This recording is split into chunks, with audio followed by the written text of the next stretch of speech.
12 respected leaders climbed the same hills. They looked at the same vineyards, the same cities, the same people. And yet they returned with two completely different versions of reality. Moshe gave them a simple assignment. Study the land, study the cities, study the people, bring back facts. This was a military reconnaissance mission, not a search for reasons to panic. The land was so productive that a single cluster of grapes required 2 men to carry it.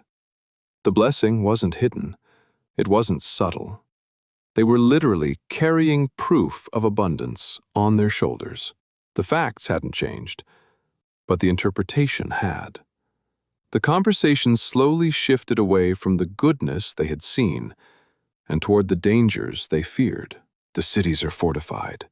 The warriors are enormous. The challenge is impossible.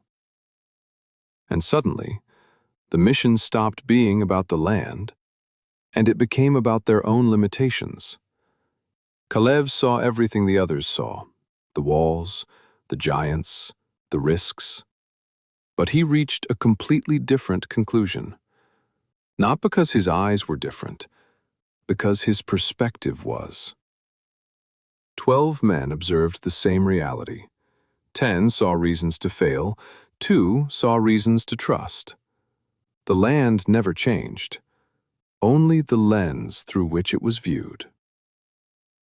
This may be the most revealing sentence in the entire story.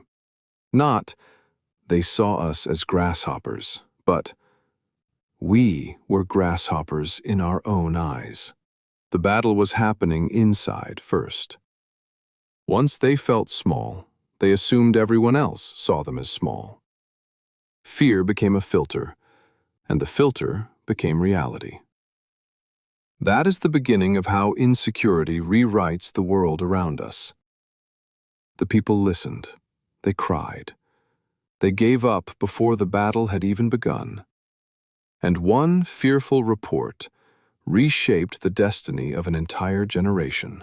The spies were not wrong that the challenge was difficult. They were wrong about themselves. They were wrong about Hashem. They were wrong about the mission. And that mistake changed everything. The spies' story is not really about ancient giants. It's about the stories we tell ourselves. What lens are you seeing the world through? Where has fear made you smaller than Hashem intended you to be? Where do you need to change the filter you're